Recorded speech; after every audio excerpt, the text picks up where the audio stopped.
Babies Behind Bars by Melinda Rivera. Some background information I would like to begin with is, in America, 2 million children under the age of 18 have a parent in jail. 5 million children at one point have had at least one parent locked up. The United States alone has the highest incarcerated rate of women in prisons or jails.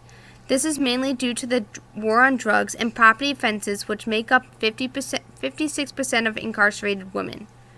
75% of women entering the prison system are between the ages of 18 and 44 years of age.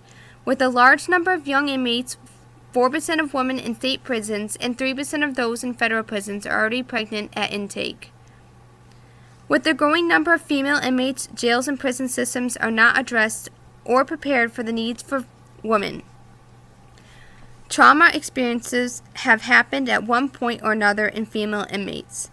Women in custody are 5 times more likely to have mental health problems, and 1/3 of women have experienced sexual abuse. Mental illness is growing increasingly, and that's no different in jails and prisons. More than 1 in 2 people have suffered domestic abuse, and more than half have attempted suicide at one point of their life.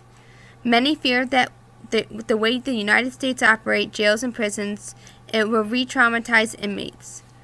Institutions need to have abuse counselors, history abuse, and family services, along with substance abuse treatment. On the second slide, I am showing a table diagram on the increasing number of females entering prisons and jails, which will show both state prisons and local jails are due to inmates being charged with property and drug offenses. Now, with the information I just presented to you, imagine being an inmate in a prison or in the jail system being pregnant. Pregnant inmates in the jail and prison system need to be addressed immediately. In 1 year alone, 1,400 women gave birth while incarcerated in the United States. One of the major controversies in the way pregnant women are handled and treated. Because prison and jail systems do not have on-site pregnancy care doctors, pregnant inmates are shackled with handcuffs, leg irons, and sometimes waist chains. Pregnant women are forced to wear this during transport to doctors, labor and delivery, and right after giving birth. Prisons and jails have not prioritized the appropriate health and safety protocol for pregnant women. They are forced to wear all these shackles in the event inmates try to escape. Yet, like I stated in the beginning, most of women incarcerated are locked up on non-violent crimes. And with the fact that pregnant women are in labor, it's highly unlikely they would try and run. While in labor, women have to give birth alone with no family, except for doctors and a jail or prison guard. Family isn't usually notified that inmates gave birth until after the fact. After female inmates give a vaginal birth, newly moms are only allowed to stay in the hospital for 24 hours after delivery. After that, they are taken away from their baby and brought back to jail. Depending how long females are incarcerated, they run the risk of losing their baby, and the child is put up for adoption or in the foster care program.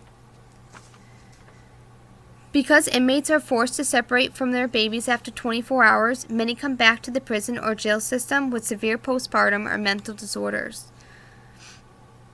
Women can be seen delirious, in a state of shock and confusion, resulting in postpartum inmates turning to pills in jail to dull the pain. Pregnant mothers are also not given nutritional food and are served the same amount of food as the rest of the inmates. Many times, prison food lacks nutrition and already expired items. This includes no extra fruits or veggies for expecting mothers.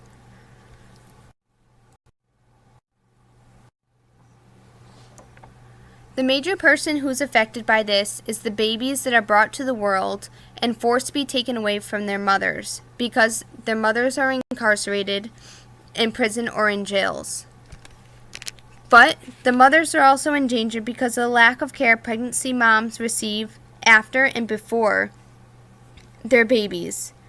Many pregnancies face complications, and there needs to be monitored by licensed doctors, which inmates do not receive. They are not given any classes on how to parent and what to expect as new parents. There are only a few studies from the Bureau of Justice Statistics on women being pregnant while incarcerated. This just shows on how severe and neglected pregnancy inmates are treated.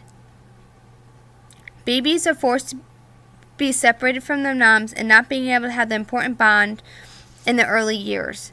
Not only that, but babies lose the major important nutrition from their mom's breast milk. Not having their parents can cause the baby to grow with the behavior issues, resulting in them acting and breaking laws. If the family related to the inmate cannot care for the child, newborns are forced to go into social services that is already understaffed and go into foster care if they're not adopted. This puts pressure on not only the incarcerated parents, but puts pressure on the family to take the child and care for the child until they are released.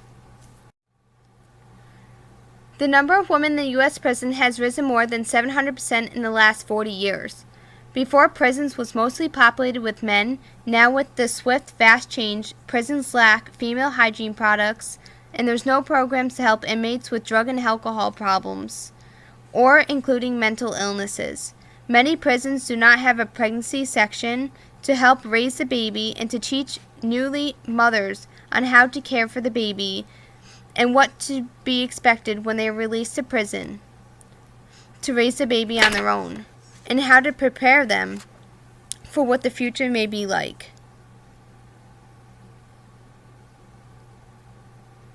Many find it controversial that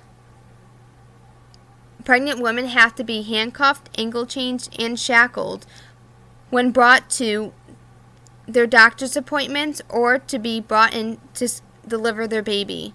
Many find that it can be harmful for their baby and also can kill the baby. Media can be very biased on pregnant incarcerated women. Many say babies don't belong in jail. But what they're not realizing is babies don't realize where they are. They don't know that they are in jail. What the importance is, they can be with their mother and can have the important nutrition that babies need and grow and to be strong and healthy. Many people say that pregnant inmates shouldn't break the law and it's their fault that they are taken away and treated like this. Many fear that state taxes are going to support their babies if they are brought into social services, and they are concerned that they are paying for all these babies. But many are forgetting the importance of the mother and child. Perspective someone may take on this issue. It's very unconstitutional on how state and prisons are treating pregnant women. Not only that, but women in general. But it can cause the risk and the death of an unborn child on how women are treated. Because of how women are treated, on how many prison systems are forcing women after 24 hours of letting go of their baby to someone else's hands, it could lead women back into prison. They would tend to act out, and they will not care because they have nothing to look for once they're released from prison. There needs to be more pregnancy programs in prison. There needs to be more lectures, and there needs to be more state-funded resources for inmates to go to. Funding is a huge problem, and it needs to be addressed, and we cannot forget about these pregnant moms. How does this affect public affection? Trauma is given to kids when parents go to jail. This can also lead to kids being troublesome. Many do not know why parents are in jail because they are not told. Having kids go into the jail system to see parents can be very frightful and also can be terrifying to them. It's hard for our parents to keep a bond and relationship with their kid from jail and prison. Many times parents lose the rights to their child. Depending on how long the parent can be incarcerated for, many times they are given up for adoption. Some of the implications. Substance abuse and poverty and homelessness is the top reason that some inmates go to prison for. There are limited health care accessible to them. If you don't have state insurance or don't qualify or cannot afford insurance, health care is not accessible to you. Incarceration is worse for pregnant mothers and mothers in general. Like I stated in the PowerPoint, for many reasons, they are not given the services that they need to care and raise for this child. Programs and fundings need to be addressed in prisons and jails for pregnant mothers. There's only a few prisons that accommodate pregnant moms and children. There are bills pending to support and benefit programs there are bills that are pending to support and benefit pregnant moms and newborns, such as the H.R. 6805, which prohibits restraints during the period of pregnancy, labor, and postpartum recovery.